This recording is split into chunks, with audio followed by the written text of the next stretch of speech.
어제 제가 좀 오래 서 있고 다녔더니 좀 많이 부어가지고 오늘까지는 앉아서 예배를 집례하게 됐습니다. 이해해 주시기 바랍니다. 그동안 기도해 주시고 또 여러모로 이렇게 돌봐주신 교우들께 진심으로 감사드립니다. 오늘 설교의 제목이 뭐죠? 참된 안식은 어디에 오는가? 어디서 오는가? 하나님의 관심의 표적 중에 하나가요, 안식이라는 것은 의심의 여지가 없습니다. 하나님께서요, 돈 많은 것도 아니고요, 출세해서 신분이 높아지는 것도 아니고요, 세상 살면서 어떤 목표를 달성하는 것도 아니고요, 하나님의 지대한 관심 중에 하나가 안식이다. 그래서 우리 주님께서는요, 하루를 놓고 봐도 안식의 밤을 주신 거예요. 저녁 시간에 8시간은 자야 됩니다. 그래서 하나님께서 어디서 살든 최소한도 8시간, 9시간은 어두움이 밀려오게 하시는 것입니다. 그 시간이 휴식의 시간이고 안식의 시간이고, 그래서 그 시간을 흔히 치유의 시간이라고 하잖아요. 잠만 잘 자면은 웬만한 병이 접근을 못한다는 것이지 않겠습니까? 그래서 그 밤이란 안식의 시간을 주신 하나님, 정말 감사하고 찬양해야 될 줄로 압니다. 밤이 얼마나 귀한 시간인지. 그 다음에요, 일주일을 단위로 해서 7일인데 그 중에 하루를 안식일로 지켜라. 우리가 이 일을 안 해가지고 돈을 못 벌게 함이 아니고, 우리에게 진정한 안식을 주시고 싶은 게 하나님의 마음인 것입니다. 그 마음을 우리가 읽을 줄 알고 안식일을 맞이할 때마다 손꼽아 기다리며 감사하고 찬양해야 될 줄로 아는 것입니다. 안식일. 그러신 하나님이요, 또 7년마다 한 번씩 안식년을 주시는 거예요. 이제 7년 중에 1년은 안식을 누려라. 이 얼마나 놀라운 축복이고 우리에게는 엄청난 특권이고 영광인 줄 압니다. 그런데 우리 시대를 대표하는 정신의학자, 그래서 크리스찬이었던가, 밤이나 안식일이나 안식년을 무시하는 자는 탐심이다. 왜 사람들이 안식일을 지키지 못하는 거예요? 그러고 일하는 거예요? 왜 안식년을 지키지 않고 그래도 땅이 6년 동안 퇴비를 한다 할지라도 그 수확을 내주니라고 진기가 다 빠져나갔는데 하루도 쉬지 않고 한 해도 쉬지 않고 또 씨를 뿌려서 또 갖고 와서 또 많은 수확을 낼 생각만 하거든요. 그것은 탐심의 결과인 것이다. 그런 위대한 명언을 남겼습니다. 그리고요, 안식년이 7번 지난 다음, 그 다음에는 50년째 뭐가 되는 거예요? 희년 나팔이 울려 퍼지는 겁니다. 정말 놀라우신 하나님이십니다. 근데 심지어는요, 안식년에는 땅도 쉬게 만들어요. 안식일에는요, 집안에서 일하는 일꾼들도 종들도 지나가는 나그네도 다 쉬게 하시는 거예요. 이스라엘 사람들은 얼마나 안식일을 철저히 지킨, 하나님이 직접 개입해서 훈련시켰기 때문에 안식일을 우리가 상상을 초월할 만큼 지켜버려요. 제가 최근에요, 이스라엘 가가지고 공부하고 학위하고 돌아온 분들 글을 읽고 충격 먹었습니다. 이제 호텔에 가가지고요, 엘리베이터를 탁 탔대요. 그랬더니 유대인 소녀가 탔더랍니다. 그래서 9층까지 가게 돼 있어서 9층 엘리베이터 탑승 누르는 게 뭐죠? 9층 그 번호, 그걸 누르려고 하는데 히브리어로 로로로 외치더라는 거예요. 저 꼬맹이가 왜 저렇게 외치지? 그거 눌러서는 안 된다는 거예요. 그래서 보니까 엘리베이터하고 숫자를 안식일에 누르는 것은 죄인 거예요. 안식일을 어기는 거예요. 그러니까 저 안식일 날은요, 1층, 2층, 3층 다 저절로 서게 돼 있어요. 저절로.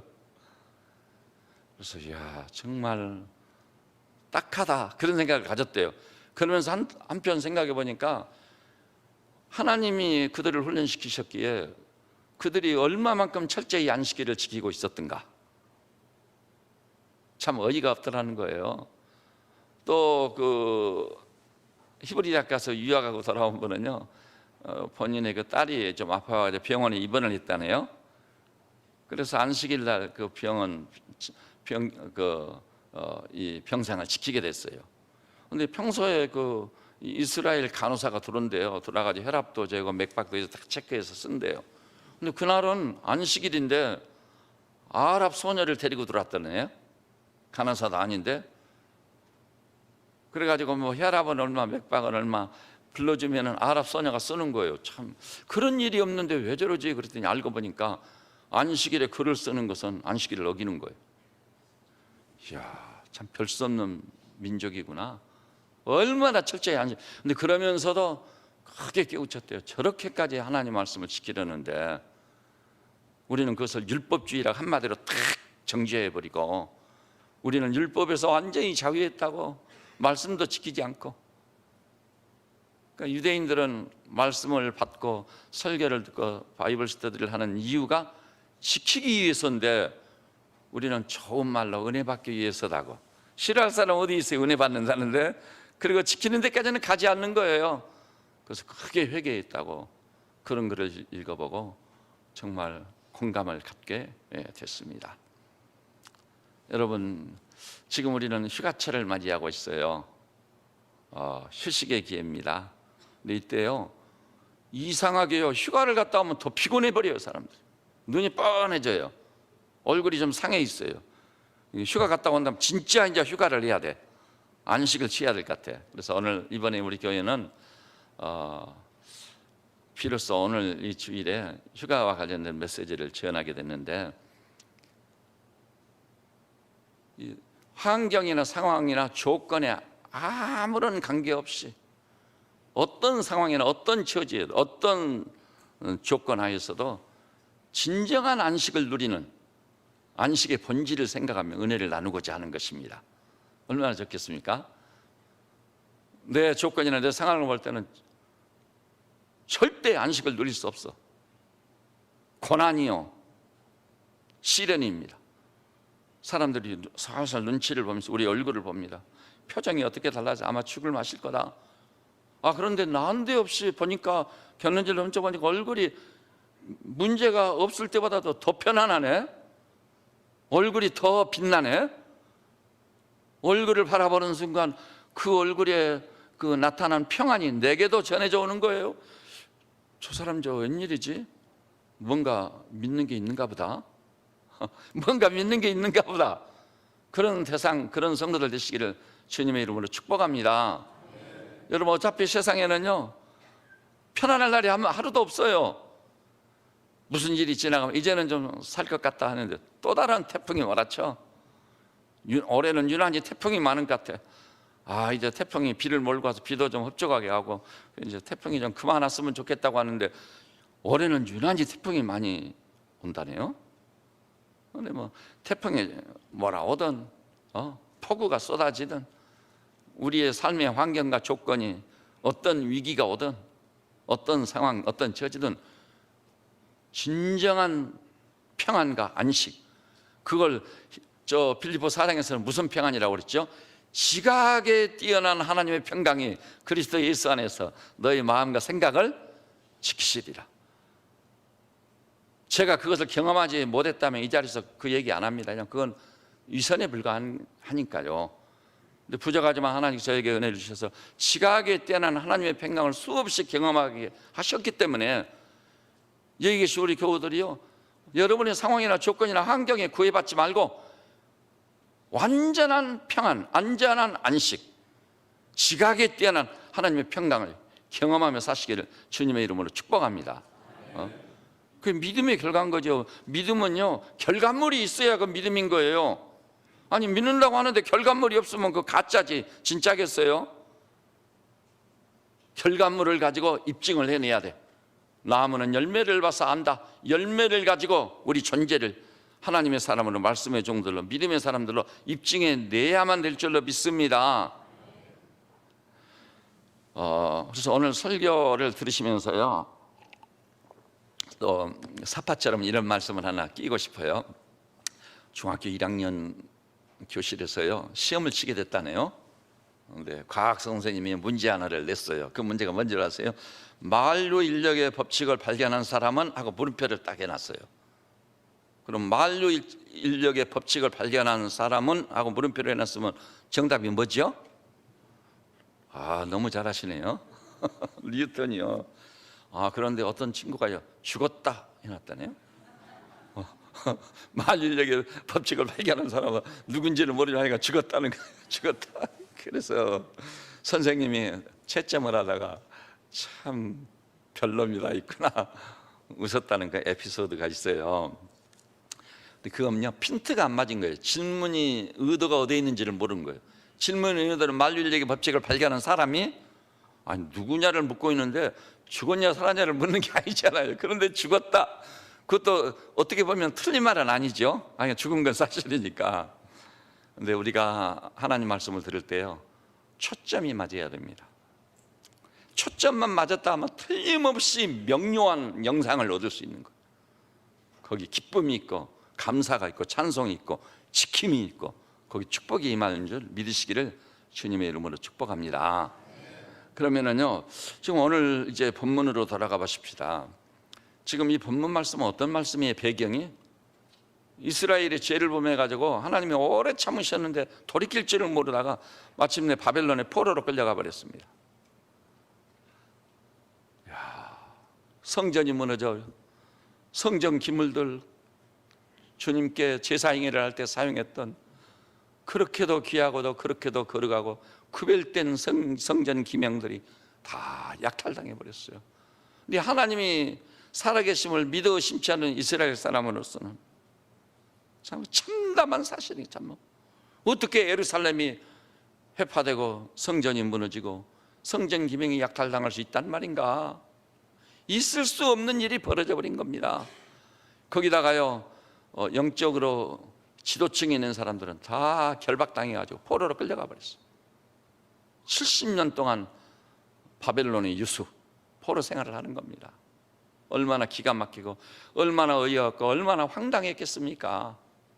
그래가지고 이스라엘 사람들이 왜 우리가 이렇게 됐느냐, 여호와라 일컫는 우리 하나님은 틀림없이 살아계신데 왜 이렇게 됐느냐 이거예요. 그래서 그 바벨론에서 탄생한 게 탈무드가 탄생한 거예요. 탈무드. 본토에 남아있는 남은 자들도 거기서 말씀을 가지고 우리가 말씀을 지키지 않았기 때문이다 해서 다시 말씀을 가지고 디스커션을 해가지고 이스라엘 본토에서도 또 탈무드가 하나 탄생했습니다. 그것이 우리가 지금 가지고 있는 탈무드인 거예요. 자, 근데 생각해 보십시오. 항상 말씀드립니다. 포로는 누구보다도 신세가 참담하다고요? 노예보다도 참담한 존재예요. 이스라엘 사람들은 밤이든 낮이든 슬퍼하고 탄식합니다. 하나님의 백성인 우리가 어찌하여 이렇게 참담한 삶을 산다는 말인가? 노예들이 자기를 부리는 거예요. 노예들이 기가 막히고 어이가 없고 황당합니다. 종보다 더 못하다니 이럴 수가 있는가? 오 하나님, 우리가 언제까지 포로 생활을 해야 되는 겁니까? 그날이 언제입니까? 하루 이틀 가고 1년 2년 3년 가고 70년, 자그마치 70년이에요 그러니까요 그들의 상황이나 삶의 조건으로 볼 때는 기뻐할 수 있습니까? 하루라도 발을 쭉 뻗고 편안히 잘 수 있습니까? 불가능하단 말이에요. 평안한 진정이 사라졌습니다. 진정한 안식도 없습니다. 답답합니다. 암담합니다. 절망적입니다. 오 주님 어찌하오리까? 그런 상황에서 안식이라는 게 있을 수 있겠느냐? 그런데 놀랍게도요 그 최악의 상황에서도 엄청난 평강이 강물같이 밀려오기를 시작하는 거예요. 그래서 우리가 그걸 보고자 하는 겁니다.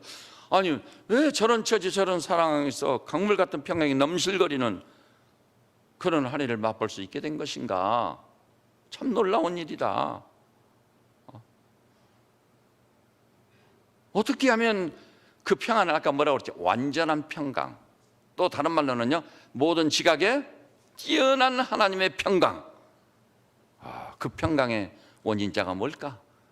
그 평안을 누릴 수 있는 비결이 뭘까? 그것을 우리는 당연히 알아야 되고 그런 류의 평안을 당연히 하나님의 백성들인다면 누리며 살아가야 될 줄로 믿습니다. 그리고 세상 사람들이 그걸 요구하고 있어요. 지금 죽을 맛이거든요, 한국인들은 지금. 근데 죽을 맛도 아닌데 난리야. 우리들 스스로 메르스가 왔다고 난리를 치고 다녀.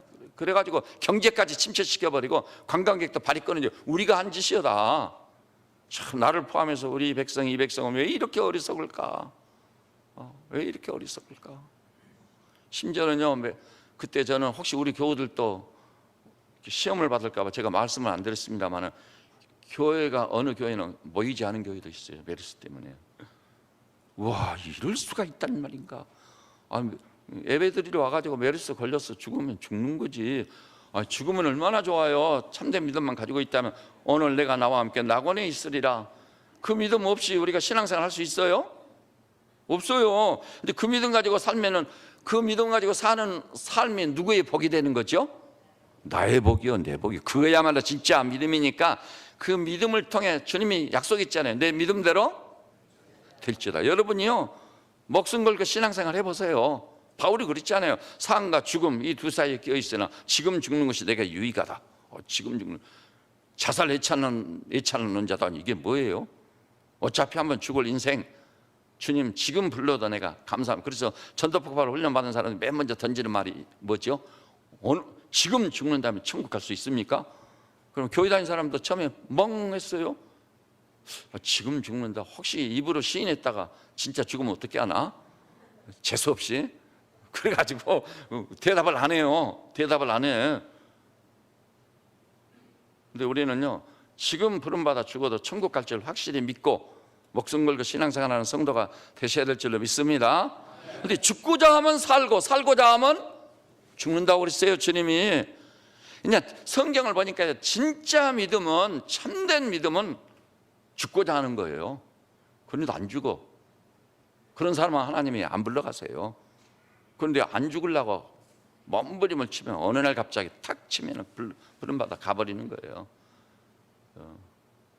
바울이 쳤잖아요. 따라서 해볼까요? 사망아 너희 쏘는 게 어디 있느냐? 너의 이기는 게 어디 있느냐? 그리스도 예수로 말미암아 우리에게 이김을 주시는 하나님께 감사하노라. 그러니까 아프면 가면 죽기 위해서 병원에도 가지 말라, 그런 이야기는 아니에요. 약도 먹지 말라. 그럼 우리 김수경 집사님 같으면 잘못하면 굶어 죽는 수가 있어요. 다 아프면 약도 먹고 병원에 가지만, 그러나 죽는 걸 두려워하지 말라. 죽음까지도 상대하시견 이 절대신앙 가지고 믿음으로 살아야 될 줄로 믿습니다. 그러면은 믿음대로 될지어다. 하나님이 얼마나 기뻐하시겠어요.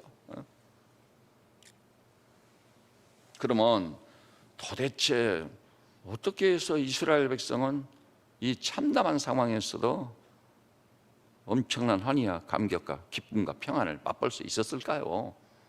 그래서 그 본문에 보니까 그런 말씀이 있어요. 4절 보니까 그들이 풀 가운데서 솟아나기를 시냇가에 버들같이 할 것이라. 그 놀라운 말씀이야. 따라서 했다. 시냇가에 버들같이 할 것이라. 사실 이스라엘을 두고만 한 얘기는 아니에요. 이 시대를 사는 여러분과 저를 두고 하나님께서 시냇가에 버들같이 될 것이라고. 우리가 바로 시냇가의 버들인 줄 믿으시기 바랍니다. 자, 그러면은요, 어떻게 해서 이렇게 놀라운 안식을 누리며 살았단 말인가? 그것이 관심의 표적이죠. 자, 우리 44장 1절을 한번 봐볼까요? 44장 1절 시작.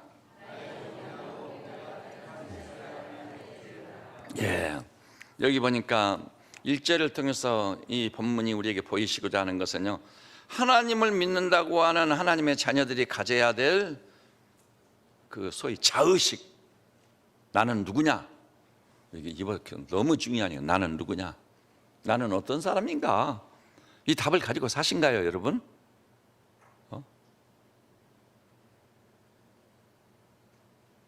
자의식, 다른 말로 하면 자아가 어떻게 형성됐느냐는 그건 너무나도 중요한 거예요. 나는 누군가, 나는 어떤 사람인가에 대한 정답을 가지고 순간순간 살아가는 사람. 내가 누군지도 모르고 허대고 사는 사람이 이 세상에는 너무나 많아요. 그런데 하나님의 말씀을 통해 들여다보니까 하나님의 백성은 자의식이 뭐여야 된다고요? 하나님의 나는 종이다. 근데 여기 하나님께서요, 나의 종 야곱 했을 때 이 종이란 말이 너는 알지 내 노예다, 너 기고 뛰어봐야 내 노예에 불과하다, 이렇게 그 이스라엘 민족의 자존감을 형편없이 구겨버리는 의미에서 한 말인가요? 아무리 너희들 기고 날아봐야 내 노예야, 노예, 그런 의미가 전혀 아니에요. 이스라엘 민족의 그 특권의식, 그 신분의식, 그들의 자존감을 높여주기 위해서 두려워 말고 놀라지 말라, 너희는 내 사람이다, 나의 소유다, 내가 너를 지명하여 불러나니 너는 내 것이다. 자존감을 한껏 높이기 위한 하나님의 음성인 줄 아시기를 바랍니다. 그러니까 바울도요, 입만 열리면은 뭐 서신서를 쓸 때마다 첫마디 그거예요. 예수 그리스도의 종된 나 바울은, 예수 그리스도의 종된 나 바울이라네. 여러분 보고 종이라고 했으면 그냥 눈에 불이 반짝했을 거예요. 근데 하나님의 사람들은 하나님의 종이라는 사실, 그래서 바로 그 다음에 내가 택한 이스라엘, 하나님께서 우리를 택해가지고 우리는 하나님의 종이 되고 하나님의 사람이 된 줄로 믿으시기를 주님의 이름으로 축복합니다. 여러분 생각해 보십시오. 우리를 향해서 너는 나의 소유다, 내 것이다. 하나님이 그렇게 말씀했어요. 하나님이 어떤 분이신가요? 천지 만물을 창조하신 분이세요. 사람의 살고 죽는 것, 또 행과 불행을 결정하고 좌우하시는 그분이 너는 내 것이다, 하나님이 책임지시는 거예요. 그러니까 시편 기자도 이것을 알고는 너무 감격해가지고 따라서 해볼까요? 하나님이 나를 위하시면 사람이 내게 어찌하리요. 제가 일부 예배 때 이 설교를 딱 하는데요, 제가 묵상 중에 그 말씀을 생각조차 안 했는데 바로 생각이 나더라고. 그래, 말씀 함성이 이렇게 중요하구나. 하나님이 나를 위하시면 사람이 내게 어찌하리요. 할렐루야. 기가 막힌 말씀이에요. 여러분이 이런 자의식을 가지고 산다면요, 어떤 상황이나 처지에서도 하나님이 나를 위하시기 때문에 하나님이 주시는 지각에 뛰어난 평강이 있을 줄로 믿습니다. 조건이나 상황에서 좌우되지 않는단 말이에요. 그래서 정말 신약에 와서 보니까 와, 정말 너무 놀랍더라고요. 요한 신약을 보니 영접하는 자 곧 그 이름을 믿는 자들에게는 하나님의 자녀. 와, 하나님의 자녀. 쉽게 할 수 있는 얘기가 아니에요.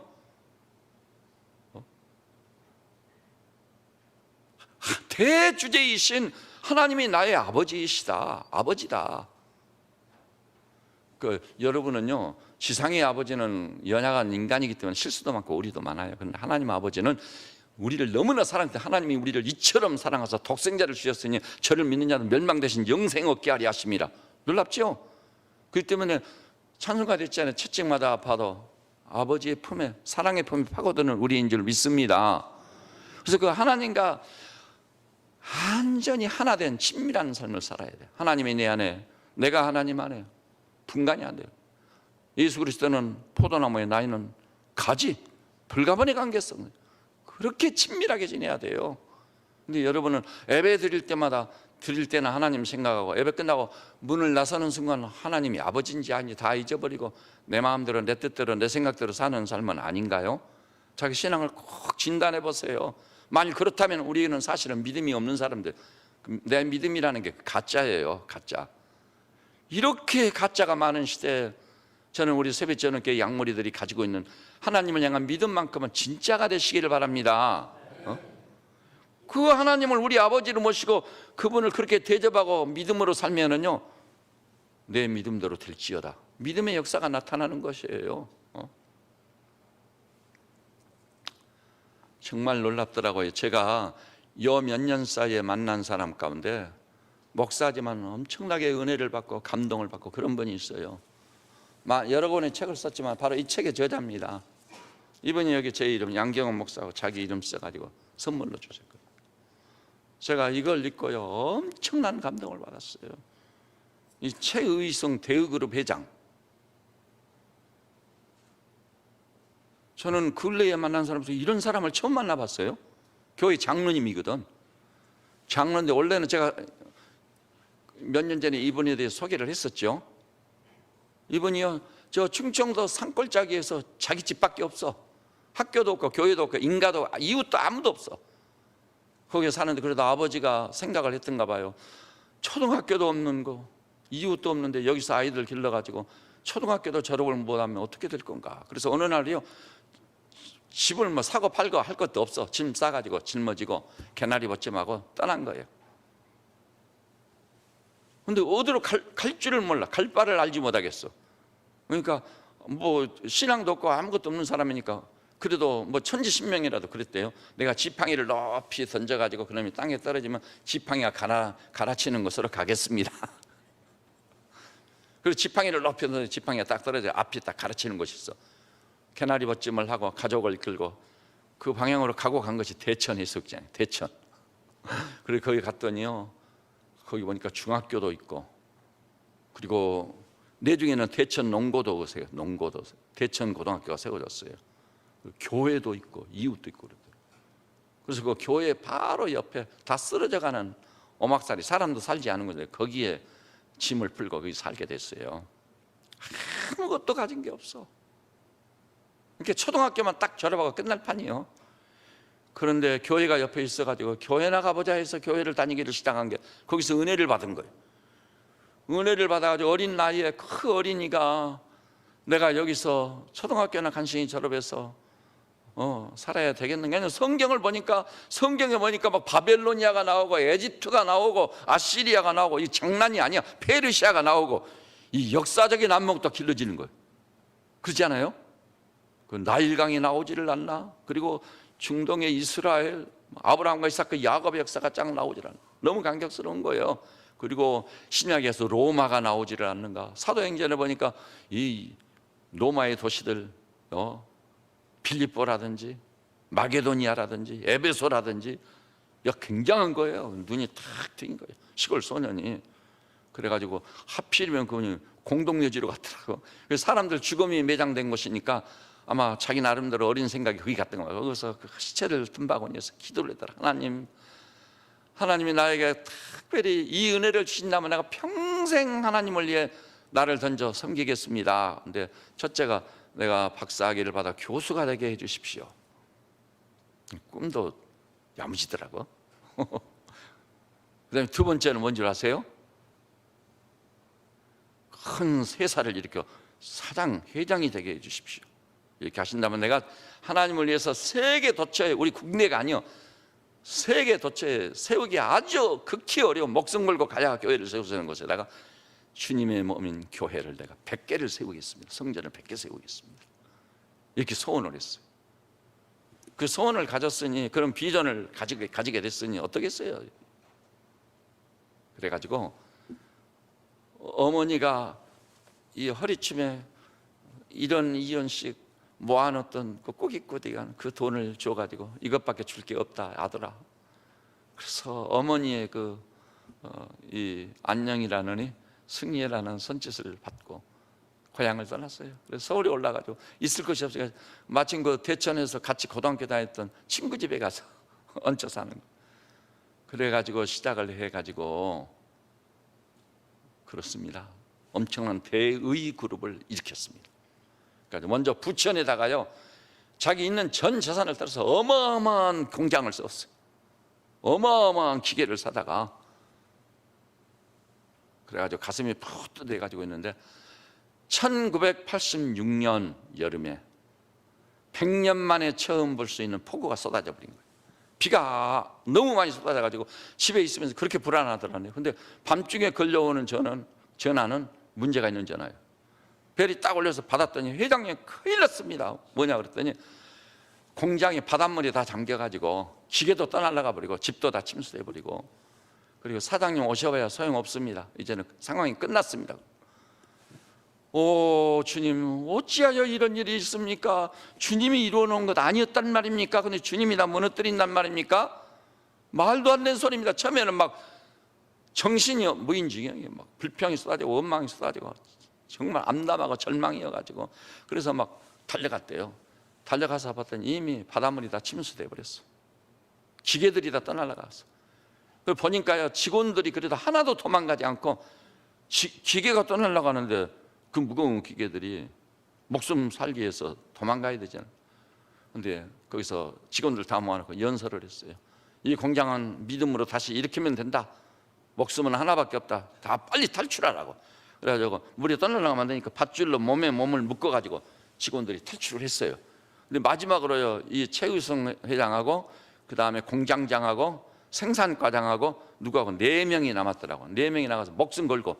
근데 있어봤자 지킬 것이 아무것도 없어요. 그래서 거기서 이 텔레비전도 볼 저기가 없는데 텔레비전에서 난리가 나는 거예요. 공장을 막 찍는 거예요. 그러고 있는데요, 이제 이것으로 끝장이란 말입니까? 하나님, 이 어찌된 일입니까? 그랬더니 하나님께서, 야, 시험이 있다는 것도 너 모르냐? 시험이요? 네 믿음이 진짜인지 가짜인지 테스트 해봐야 알지 않아? 응? 테스트도 안 해보면 실력이 얼마인지 알 수 있어? 아브라함 봐라, 독자 이삭을 내게 번제로 바쳐라. 이게 말도 안 되는 시험거리요. 하나님이 그러면 주신 시험이란 말입니까? 그렇다. 그러면 감사하겠습니다. 다 하나님께 맡기고 기도하고 이 시험을 잘 통과하면 하나님이 또 일으켜 주시겠지 하고 있는데요, 이제 그 상황에서요, 자기 친밀한 친구 김성중이라는 친구가 찾아왔더래요. 텔레비전에서 그 뉴스에서 그 장면을 보고 차를 몰고 왔어. 와가지고 이복의 의승이, 자네라면 또 일으킬 수 있을 것이네. 너무 염려하지 말게, 너무 낭망하지 말게. 그러면서요, 봉투 하나를 딱 건네주고 가더라네요. 그 친구가 간다고 김성중이 누구냐면 대우그룹 회장이었던 누구죠? 예? 김우중 씨 동생이에요. 친동생 김성중이에요. 근데 봉투 하나를 주고 가지고, 그때가 86년이니까요 간 다음에 열어보니까 1억이 들어있더니 1억짜리 수표 하나가. 오, 하나님, 이럴 수가 있습니까? 1억이라는 것은 엄청난 돈인데 아무리 친한 친구라도 1억을 줘요. 그리고 다 망해버리고 다 끝장난 사람인데, 역시 우리 하나님은 살아계시군요. 이보다 더 큰 공장을 이렇게 갈 줄로 믿습니다 하고,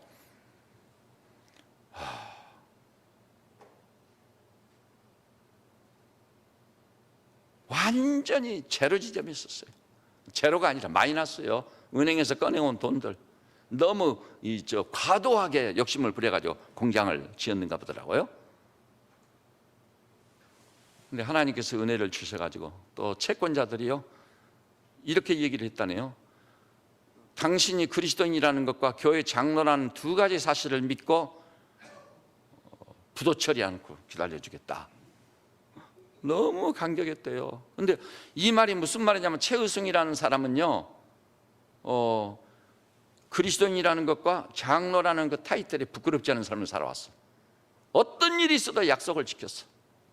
그리고 그가 은혜 받은 것이요, 보통 은혜를 받은, 보통 신앙이 아니야. 날라리가 아니에요. 가짜가 아니에요. 진정한 의미에서 믿음이었던 거예요. 그래서 최의승이를 믿는 거예요. 이 사람들이 믿어가지고 믿어준 거예요. 그래서 기업을 다시 일으킬 수 있도록 오히려 도와줬어요. 그래서 5년 만에요, 5년 만에 천안에다가 부지를 확보해가지고 어마어마한 공장을 지었어요. 역시 우리 하나님은 살아계시도다 하고 기쁨이 충만하고 이제 뭐 엄청나게 뻗어나갈 생각만 하고 있는데, 어느 날 엄청난 바람이 불어왔더니, 근데 바람이 너무 세가지고 좀 불안하더래요. 근데 밤중에 전화벨이 딱 울리는 거예요. 공장장이 또 전화를 한 거예요. 회장님, 큰일 났습니다. 뭐냐 그랬더니 불이 나가지고 다 타버렸다는 거예요. 오, 하나님, 이럴 수가. 지난번에는 물시험을 주시더니 홍수 같은 물로 쓸어가 버리더니 이번에는 불시험이란 말입니까? 하고 이제는 재기가 불가능할 것 같더래요. 부채도 너무나 많고 이제는 내 인생 끝장났구나 하나님. 그랬더니, 야, 물시험을 당했으니까 불시험도 한번 당해봐야지 않느냐. 아니, 이게 시험이란 말입니까? 시험이라는 건 지나가는 거지 않아요. 그래가지고 이 최우승 회장이 막 회사를 공장에 달려가 봤더니 얼마나 불이 타가지고, 막 텔레비전에서 보니까 막 자기 회사 그 불난 것을 막 비춰주는데, 저 공장에 이제 재기가 불가능, 끝장난 공장이다. 그때 갔더니요, 천안을 중심으로 그 지역 주변에 있는 소방차 28대가 동원됐는데 불길을 못 잡고 있는 거예요. 그리고 이 쇠나 이런 게 다 녹아내려 버리고, 그러니까 평택에 있는 미군 기지에 있는 화학차까지 동원돼서 왔대요. 그래서 불길을 간신히 잡게 됐어. 간신히 잡았어요. 그런데 이제는 내 인생 끝났고 사업도 끝났다 이제. 그런데 하나님께서 불시험이라고 하니까 거기서 용기를 얻은 거예요. 그럼 하나님이 또 일으켜 주신다는 뜻입니까? 그 시험을 통과한 다음 아브라함을 뭐라고 했느냐? 아브라함이 아니라 아브라함. 여러분, 첫 번째 우리가 존재감을 지금 생각하고 있잖아요. 자아의식. 그런데 아브라함이 변해 뭐가 됐죠? 아브라함이 된 거예요. 아브라함은 뭐예요? 열국의 아비. 이 보통 이름이 아니야. 이름부터가 달라. 존재가 달라져 버린 거예요. 여러분이 아시잖아요. 바울은 또 요한은 하나님의 자녀라고 했지만 바울은 뭐라고 그랬죠? 그리스도 안에 있으면 새로운 피조물이라. 이야, 놀라운 거예요. 베드로 신학은 또 뭐예요? 베드로전서 1장 보니까 십자가와 십자가의 죽음과 부활로 우리를 거듭나게 하사. 나는 거듭난 자다. 이런 거듭난다는 것이 가능해요, 인간에게? 엄청난 감동적인 소설을 읽으면은 감동은 받아요. 예술 작품이 주는 감동은 큰 것이 사실입니다. 저도 그래서 그런 감동을 맛보고 싶어서 어떨 때는요, 참 우리 임순태 권사님 앉아 계십니다만은 거장이 있잖아요. 그 오빠 대신 임권택 감독님이. 그런 어른의 영화를 보는 이유가 어디 있어요? 엄청난 감동을 주거든. 더구나 그 시청각적인 그런 예술들이 주는 감동은 너무 큰 거잖아요. 근데 사람의 감동은 시켜도요, 존재를 바꾸지는 못해. 임순택 권사님 죄송합니다. 근데 그게 사실이에요. 감동은 엄청나게 안겨주는데 존재를 바꾸지는 못해. 그런데 하나님의 말씀과 예수 그리스도는 성령으로 만약 우리를 거듭나게 해서 존재를 바꿔버리는 거예요. 너무 놀라운 거예요. 그래서 이 최의승 회장님이 여관으로 들어갔습니다. 거기서 채권자들에게 일일이 전화를 올려서 몇 시에 오십시오 했더니 32명의 채권자가 딱 모였어. 그랬대요. 사실대로 얘기했대요. 저는 재기불능한 사람이 되고 말았습니다. 그러나 제가 믿는 하나님 때문에 틀림없이 다시 일으켜 주실 줄로 믿는데 1년 후에는 그 돈을 제가 틀림없이 갚겠습니다. 지금까지 약속을 지켰듯이 약속을 지키겠습니다. 1년만 기다려 주십시오. 그랬더니 이 사람들이 따로 회의를 하던데 똑같은 얘기를 하대요. 당신 예수 믿는 사람이고 당신 교회 장로다. 틀림없이 지킬 거다. 지금까지 약속을 지킨 것을 볼 때 당신은 1년 후에 우리 모든 부채를 갚아줄 줄로 믿는다.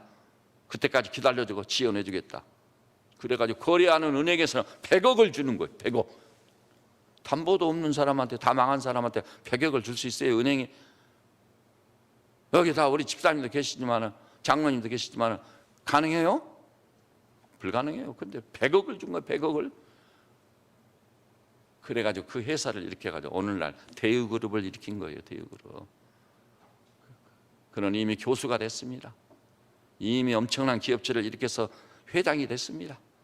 그래서 하나님께 약속을 지켜서 무술랭권 오지 목숨 걸고 달리면서 교회를 세워가지고 제가 이분이 98번째 교회를 세웠을 때 만났습니다.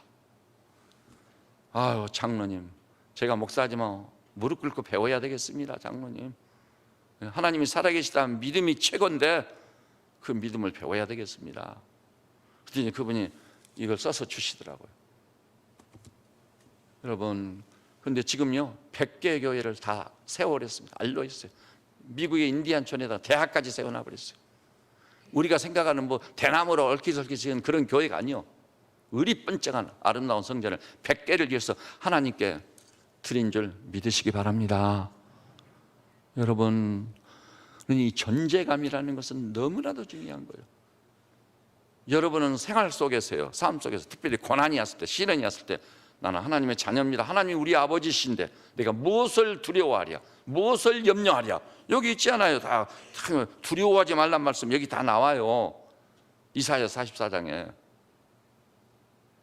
두려워하지 말라, 놀라지 말라, 내가 네 하나님이 되매니라 말씀하신 분이시잖아요. 그 다음에 두 번째, 반드시 이런 자존감을 가지고 자의식을 가지고 사시기를 주님의 이름으로 축복합니다. 두 번째는 뭐죠? 우리 6절을 한 목소리로 봐볼까요? 6절 시작.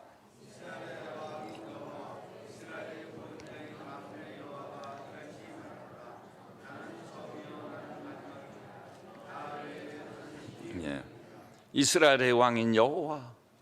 그러면 이스라엘이 믿는 하나님은 어떤 분이세요?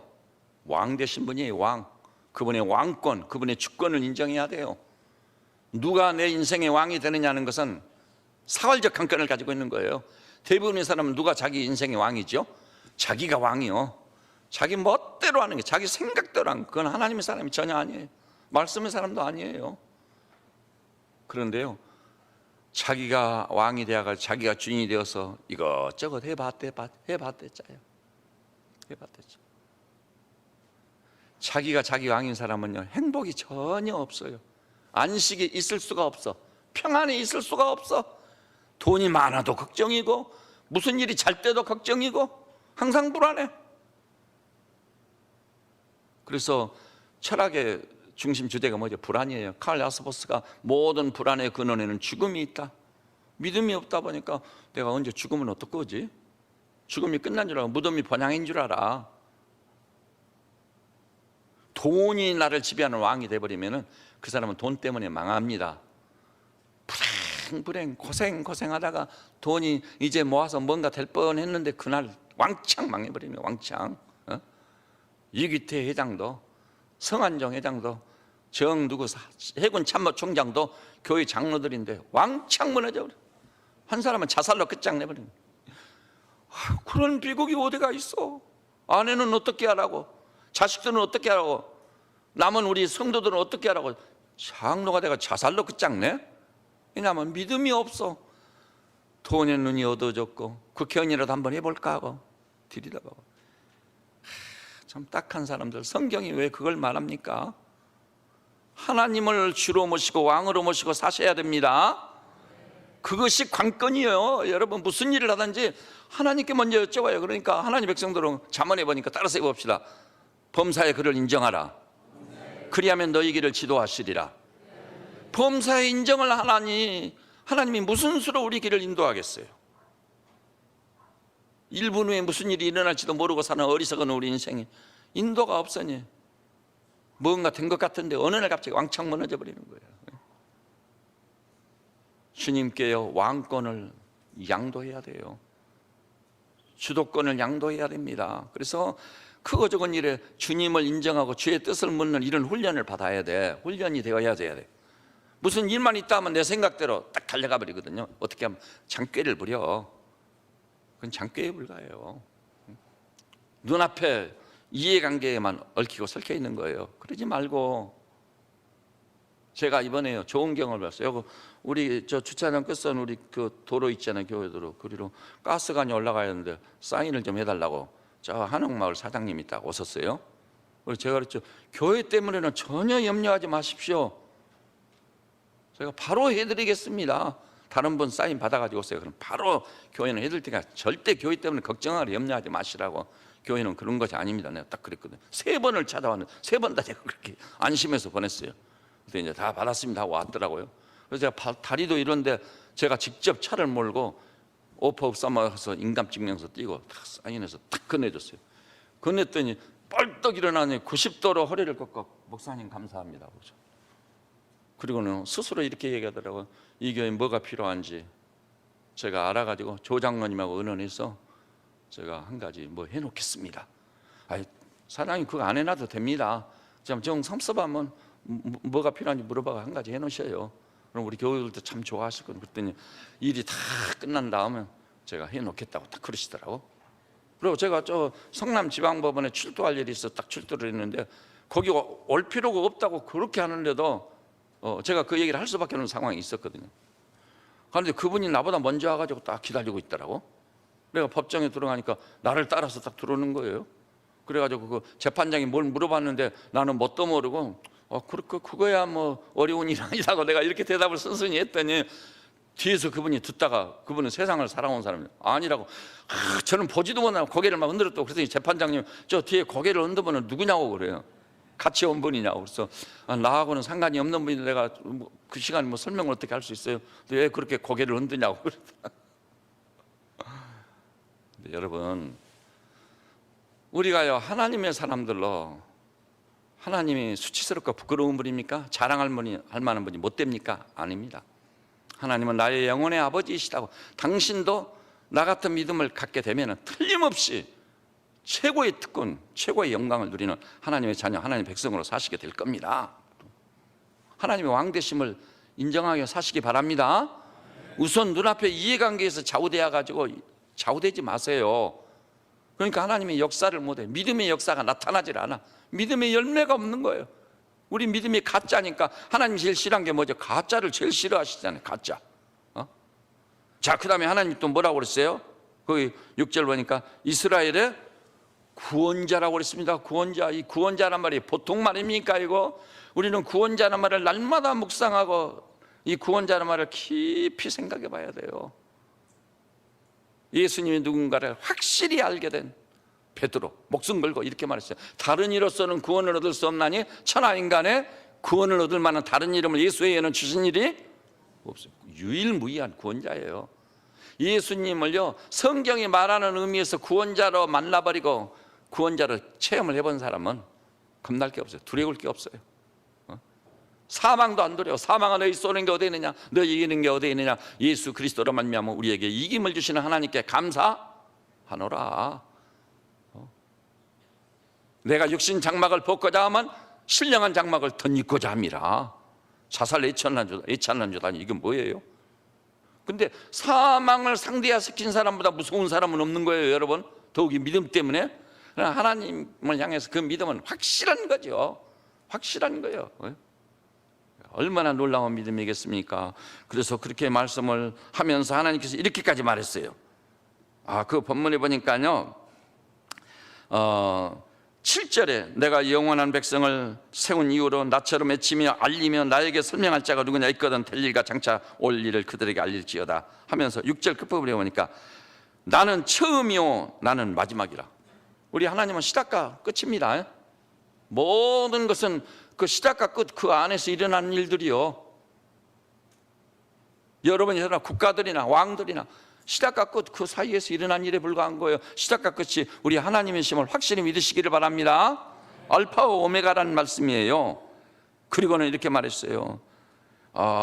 이 6절 끝부분에 보니까 나 외에 다른 신이 없느니라.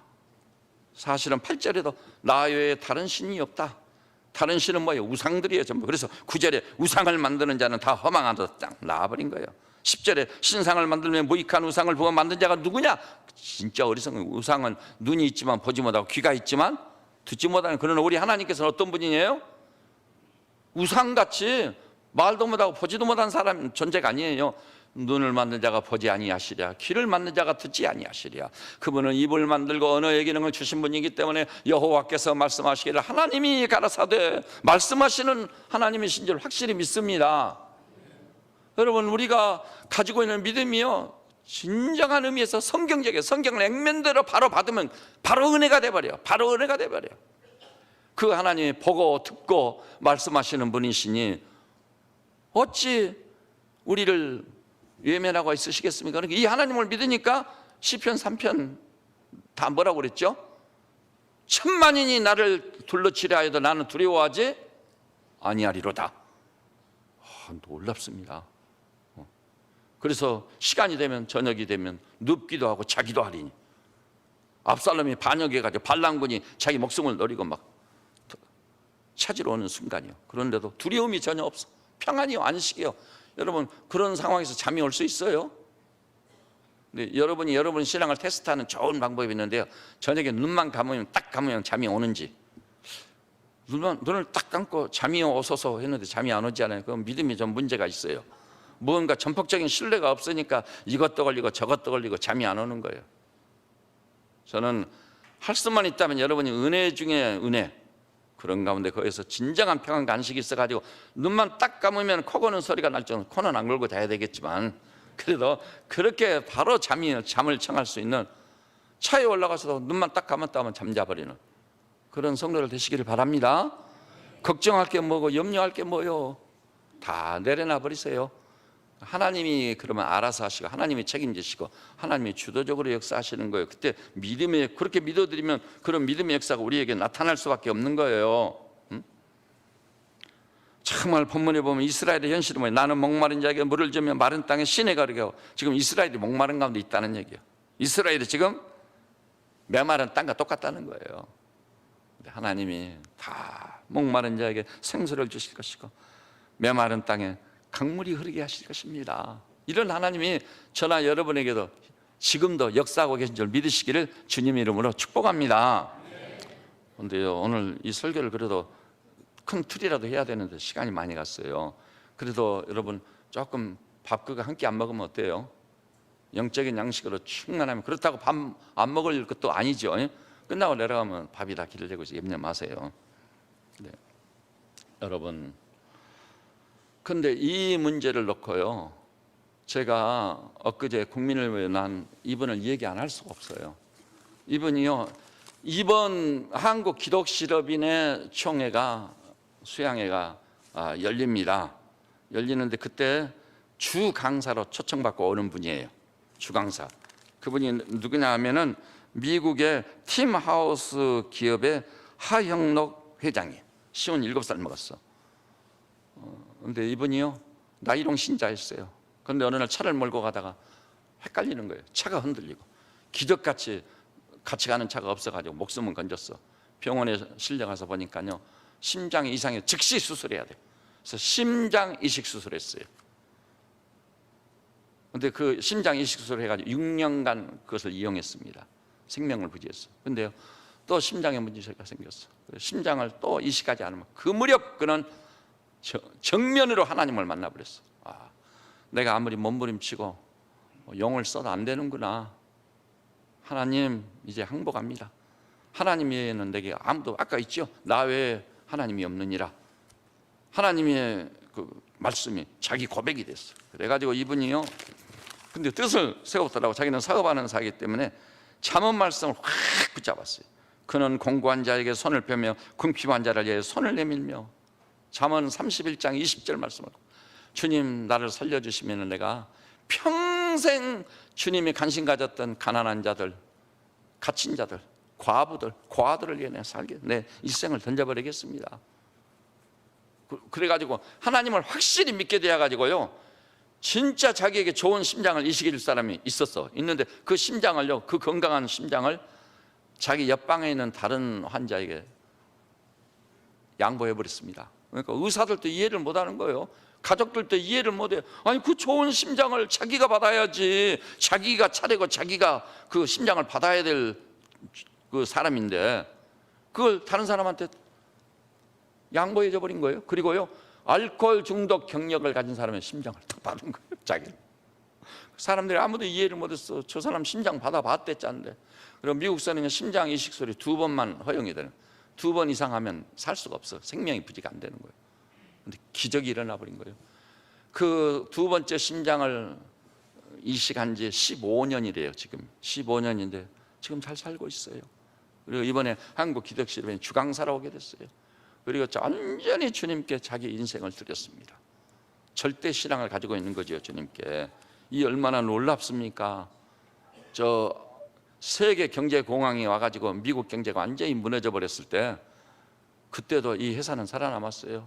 직원들 다 모아놓고 아무리 경제가 어려워도 하나님이 우리 편이시면 우리는 살아날 수 있다. 그래서 직원들하고 그렇게 부르짖어 기도를 했다네요.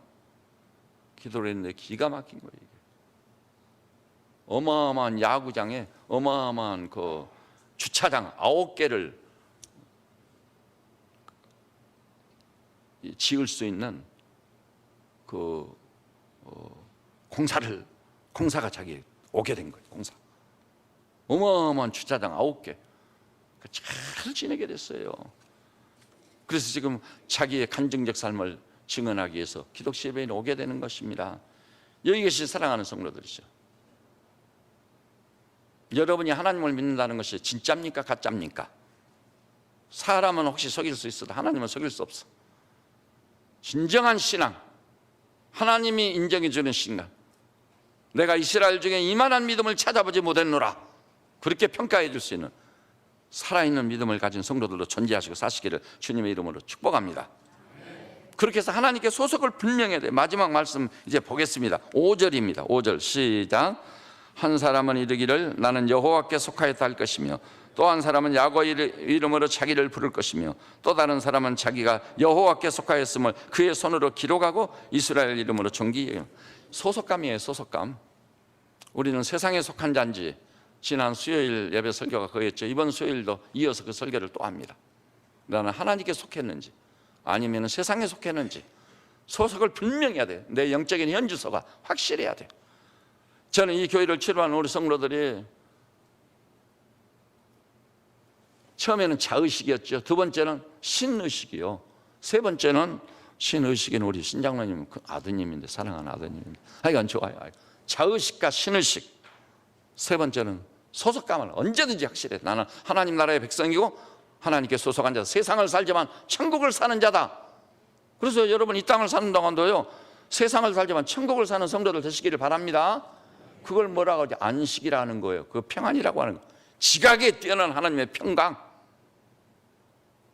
그것을 누리면서 사셔서 하나님께서 위로부터 은혜와 복을 주심으로, 이것은 다 하나님이 은혜 주신 거다, 하나님의 축복하신 거다, 오직 하나님의 은혜입니다. 할렐루야. 당신의 성호를 찬송할 뿐입니다. 찬양할 뿐입니다. 하나님께서 그 분깃을 이 허물로 얼룩진 종에게도 충만하게 허락하시니 감사할 뿐입니다. 예배할 뿐입니다. 이렇게 찬송하며 찬양하며 다름질하며 달려가는 우리 성도들 되시기를 주님의 이름으로 축복합니다. 기도하십시다. 아버지 하나님 살아계십니다. 예수 그리스도 유일한 구원자입니다. 대주제이신 하나님을 아버지로 모셨다면 학력에 상관없습니다. 체력에 상관없습니다. 우리는 천국을 살 것입니다. 그렇게 충만하고 행복한 곳에 사노라면 정말 최의성 회장님처럼 모든 사람을 주님께 하듯 이렇게 하면 하나님께서 우리 믿음대로 되게 하셔서 이 땅에서도 요셉처럼, 다니엘처럼, 다윗처럼, 여호수아 갈렙 같은 신앙의 장로들로, 기드온의 300처럼, 엘리야의 37,000처럼 이 세상에서도 하나님 나라와 그의 영광을 위해서 귀히 쓰임받는 그릇들 될 줄로 믿습니다. 이런 성도들 되게 하여 주시옵소서. 예수님의 이름으로 기도드립니다.